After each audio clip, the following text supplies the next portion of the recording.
Do dogs really need nutrient supplements? Actually, dog food can be much less nutritious than we are led to believe.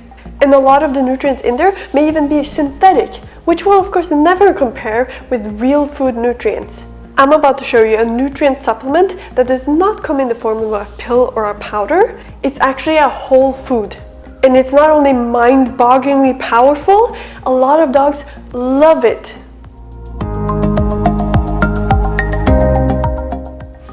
Hi, I'm Ingunn, the Norwegian Viking behind Viking Dog Girl. I hold a certificate as a pet food nutrition specialist, and I'm here every week sharing everything on dog nutrition, dog health, and lifestyle. And I do it the Viking way, which means no sugarcoating and no BS. I go after the real evidence and I give it to you straight, so that you can help your dog be as healthy and happy as possible, maybe even extend your dog's life by years. Now, you'll probably notice that on most dog food packaging, it actually says complete and balanced, or maybe even complete and balanced for all life stages. What that basically means is that the dog food has either been formulated to meet one or more of the AAFCO nutrient profiles for dogs, or it has been tested and approved in a feeding trial according to AAFCO's procedures.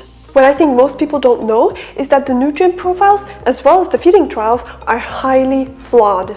As we're about to see, digestion and nutrient absorption is highly complex. There are so many factors that influence whether or not dogs can actually absorb and make use of the nutrients in their food. One of them was mentioned by AAFCO themselves in the mid-year report, mentioning how the apparent digestibility of iron varies a lot and is affected by different factors, which basically, as they said, demonstrates the impossibility that any list of concentrations can invariably ensure that all nutrient requirements are fulfilled in all diet formulations without additional considerations. Basically, what they're saying is that the nutrient profiles alone can't ensure that all nutrient requirements are fulfilled. Yet, dog owners trust that when they buy a bag or can of dog food that says complete and balanced, that the dogs are actually getting all the nutrients they need.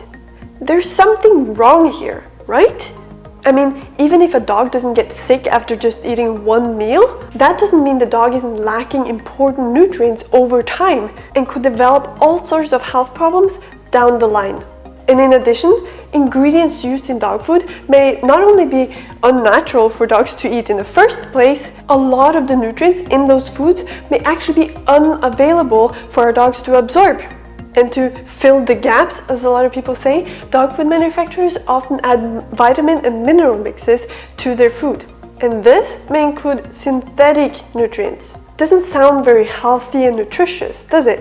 And that's why you might want to add some of that mind-bogglingly powerful food that I'm about to show you. By the way, if you enjoy this kind of no BS, give it to you straight kind of videos on dog nutrition, dog health, and lifestyle, then click the subscribe button and turn on notifications to follow my channel. And remember to follow me on Instagram at VikingIngunn. Now, before I share exactly what the whole food supplement is, let me share what makes it so powerful. Well, for one, it contains a lot of the nutrients our dogs need, and in good amounts as well. Though what's just as important and often overlooked is that the nutrients are bioavailable, which basically means that the dogs are actually able to digest, absorb, and make use of those nutrients. And there are several factors that affect whether dogs can absorb nutrients. Take the mineral iron, for instance. There are two main forms of iron, namely non-heme iron and heme iron. In humans, heme iron is way more bioavailable than non-heme iron. And where can you find heme iron? Only in animal products, like meat for instance.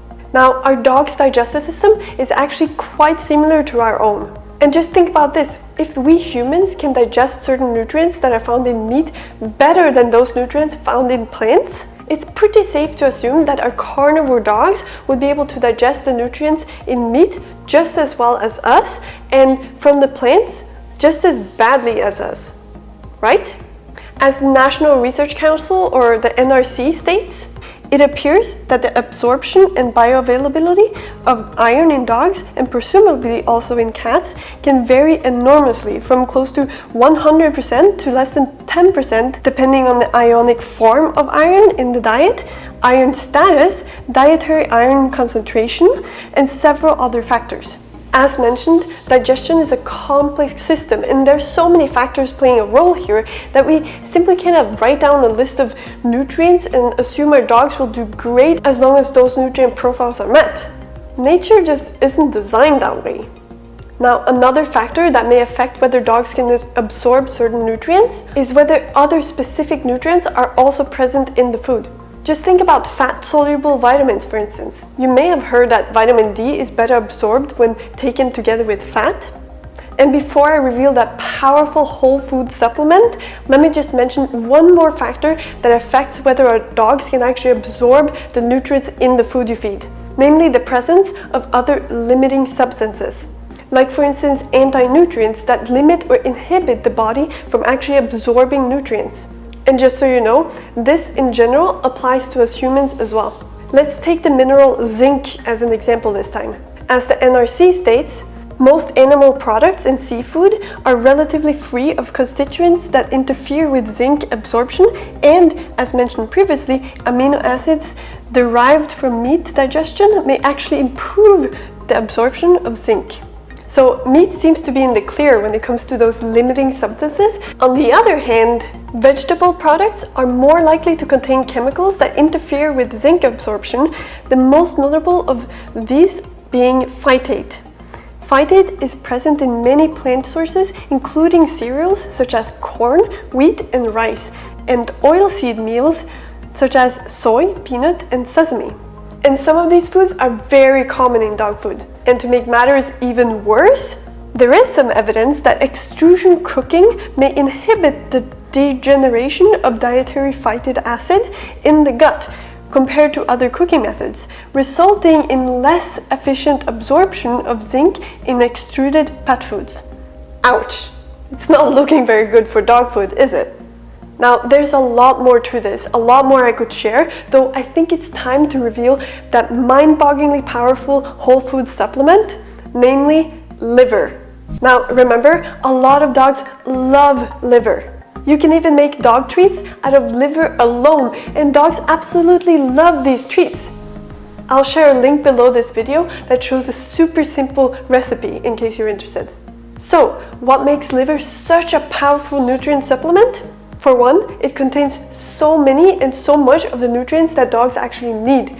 Like for instance, protein, iron, zinc, copper, vitamin A, vitamin B, etc. Plus, the nutrients are way more bioavailable. You may have heard that, for instance, spinach is an excellent source of iron. Well, if you compare, let's say, 100 grams of beef liver compared to 100 grams of spinach, you may see that beef liver contains quite a bit more. And on top of that, a lot more of the iron found in liver is actually bioavailable for our dogs, while the iron in spinach may be poorly absorbed. If you look at the nutrient profiles of foods in the USDA database, it actually doesn't say if the nutrients are bioavailable or not. So it may seem like a lot of foods are nutritious, though if our dogs or us can't actually absorb those nutrients are basically useless for us, right?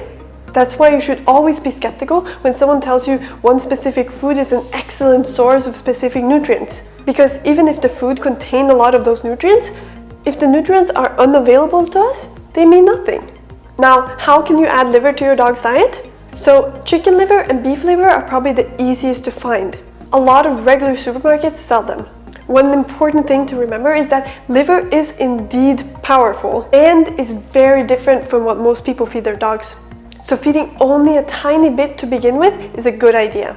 Liver may be fed raw or slightly cooked. Or you may want to try out that simple liver treat recipe I mentioned earlier. Now, instead of only adding liver to your dog's current food, you may want to consider tossing out dog food altogether. I mean, what we have discussed today regarding the flaws and challenges when it comes to dog food is just scratching the surface. So instead, you may want to try feeding a healthy, nutritious, whole food diet to your dog. I mean, dogs deserve real food as well, don't they? And let's face it, when choosing the right, nutritious, real foods that contain nutrients that are bioavailable to our dogs, we basically don't even need to worry about the things that we've discussed today. I mean, whole foods is what dogs have survived and thrived on for basically their whole existence. It's only in the last 100 years or so that they have actually been fed dog food. And when seeing how so many dogs have health problems and even live shorter lives, it doesn't seem to have done them any favor.